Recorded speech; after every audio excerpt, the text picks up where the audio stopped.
Our video today is going to take us through slope. Slope is referred to as the rate of change. It's how steep a line is on a graph as you look at it. We also say it's a change in y over the change in x.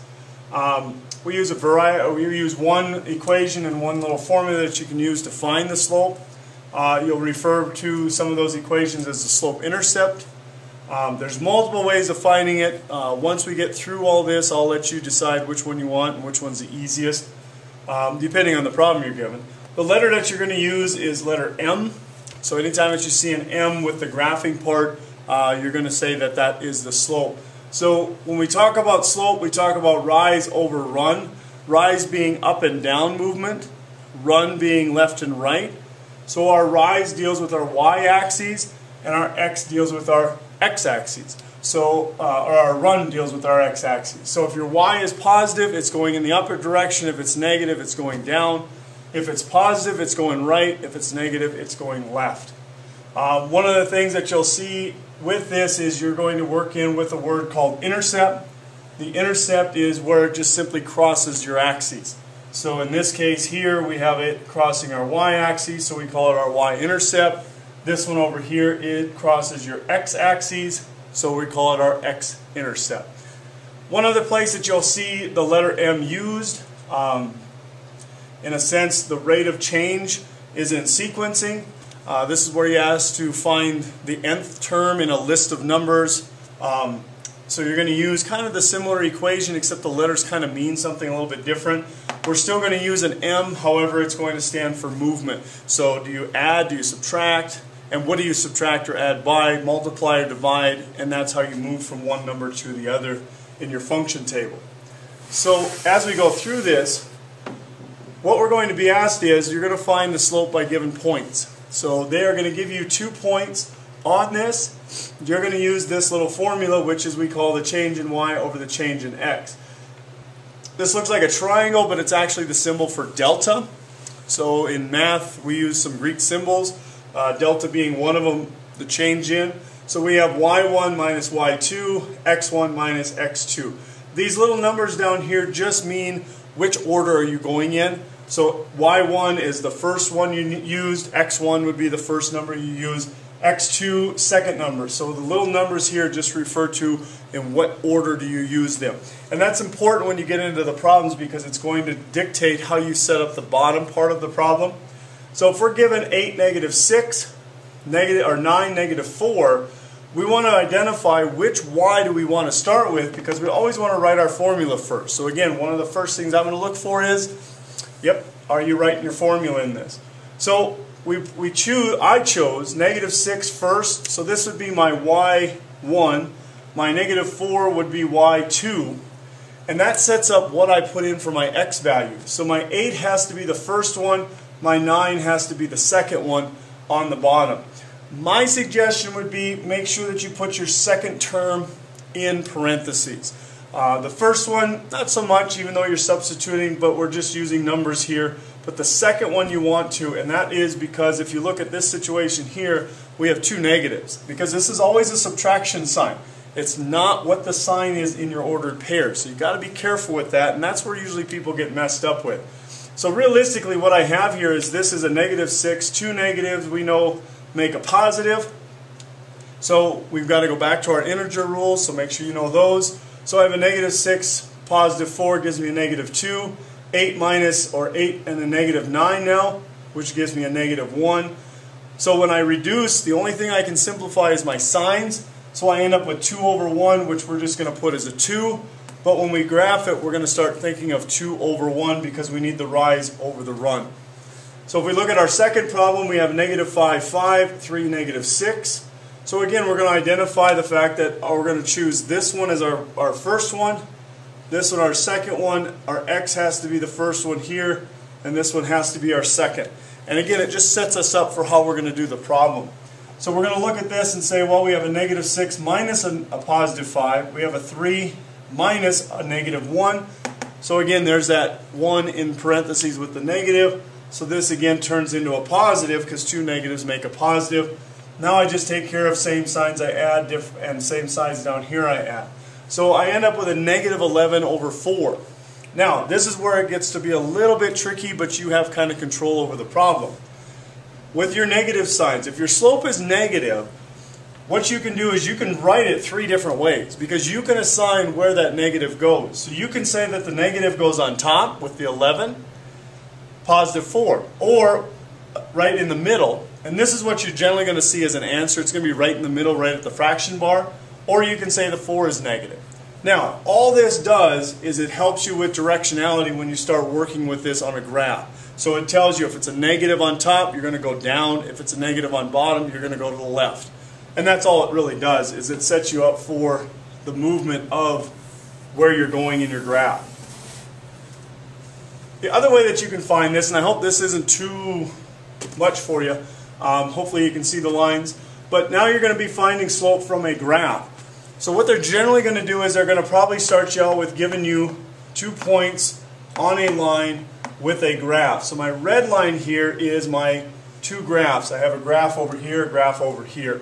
So when we do this, we always want to make sure that we're working our rise generally first, because that's going to give us our first number.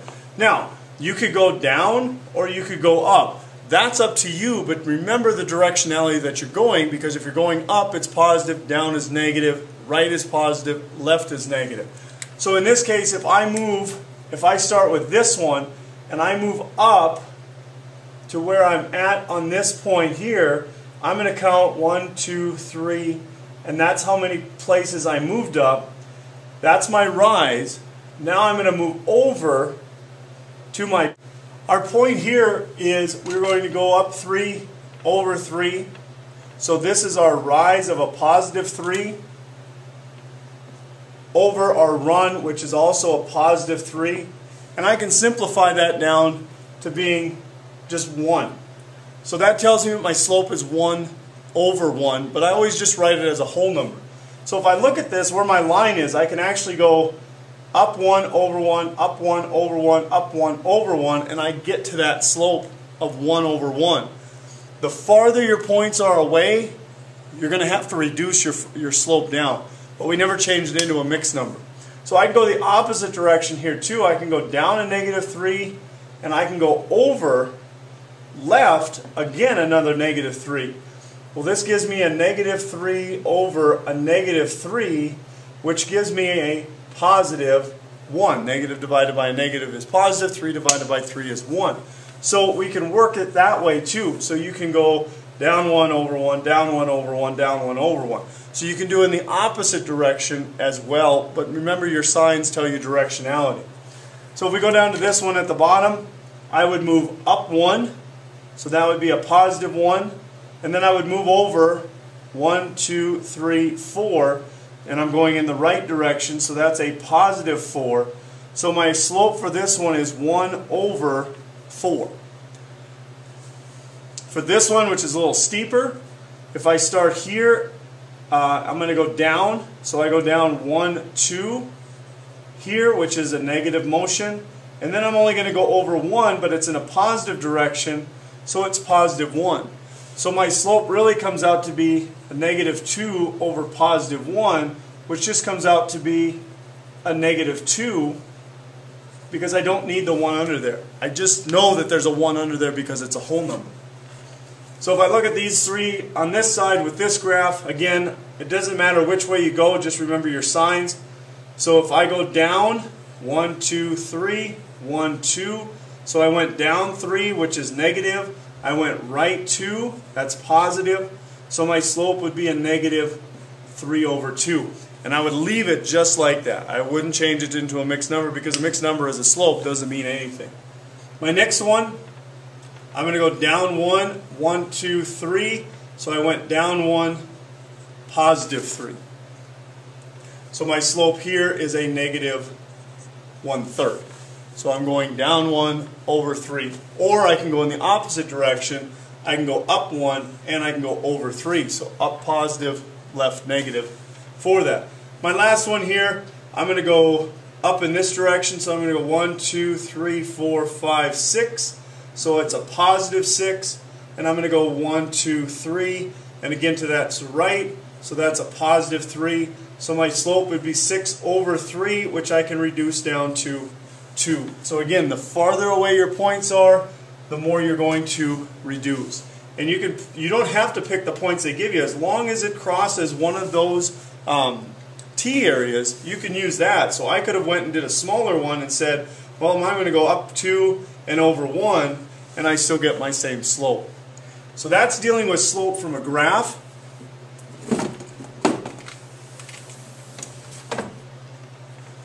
If we want to know the type of slope that we have, sometimes all we have to do is take a look at it. So if we look at this, we have a negative slope because it goes downhill. We have an uphill line. It's a positive slope. The two that are tricky are the ones that come out to be horizontal and vertical. A horizontal slope is always a zero slope. Your zero would be on top if you use the little formula that we started off with. And a vertical one would have 0 at the bottom. And anytime that you have a 0 at the bottom of your fraction or a ratio, it's an undefined answer. You always get an error if you use a calculator. So if I'm using the one here, I can use the graph and put a 0 on top, or I can think of the word horizontal and it has an O in it. I can think of a vertical here. The 0 is under the line when you find it out through the formula. Well, undefined has the same first 4 letters. Or you can make the line and then continue it into a U. So that's an easy way to find slope just by looking at what your line gives you.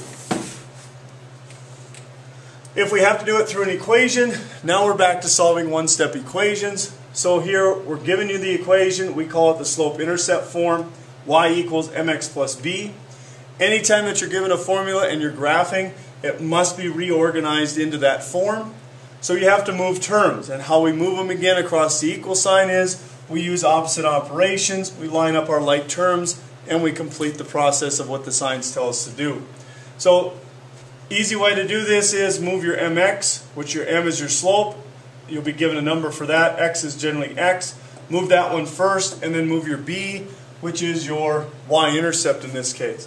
So y has to be by itself, and that includes the signs. You can't have any negatives with that. So x and y's in your formula or your equation are your ordered pairs. M is your slope, and that's always next to the x. And b is always your y-intercept, and that again is where it crosses the y-axis. So if I had this in my graph, this would be my b, or where it crosses the y-axis. So some equations where you have to rearrange some, and sometimes you don't even have to do anything. It's already in that. So it's in y equals, here's the m, x plus b, in this case it's a negative 13. We don't have to do anything. It's just set up right off the bat. So we don't have to worry about that one. The next one, we have a 3x attached to the y over here, so we take it by a negative 3x and move it over here. Here's where you cannot combine these two because they are not like terms. So we can, this one is going to get slid over, so that's why I have the red arrow there, but I don't line them up.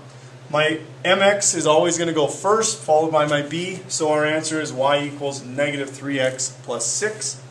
Our other one here, we have 4x plus 2y equals negative 24.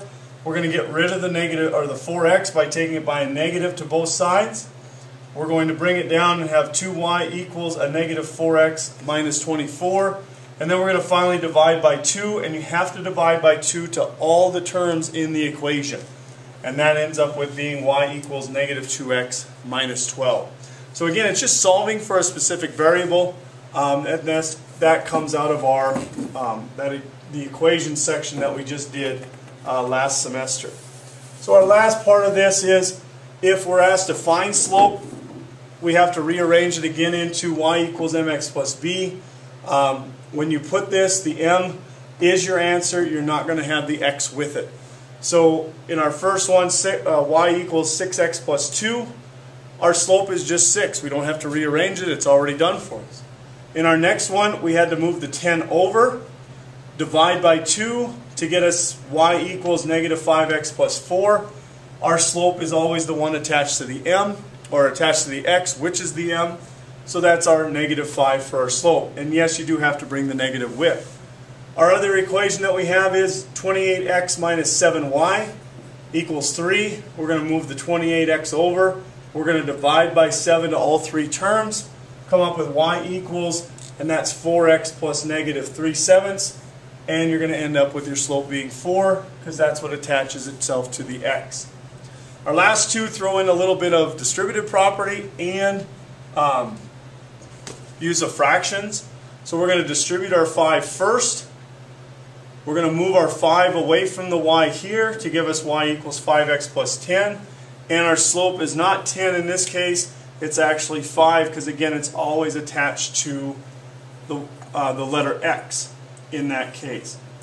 So in that case here's 5, that's our slope. Our last problem is y minus 4 equals this, which is a fraction, and we need to distribute it, so negative 1/4 distributed in. That gives us this, negative 1/4 x. I just simply reduce this down into a mixed number, and then I can take my 4 and move it over, but this is where I have to use a little bit of borrowing of fractions, so this is where you have to take your time. Once we get our equation set up, y equals negative 1/4 x plus 2 1/2, we notice that this is the slope because it's attached to the x, so that's my slope for that one. If you look at these two carefully, you might find that there's an easier way to solve them quicker. You may not have to do all the steps if you can kind of find the shortcut in those. But I'll let you know, or you can let me know in class as we go. So take that, work through them, make sure you have your notes, and make sure you show your work.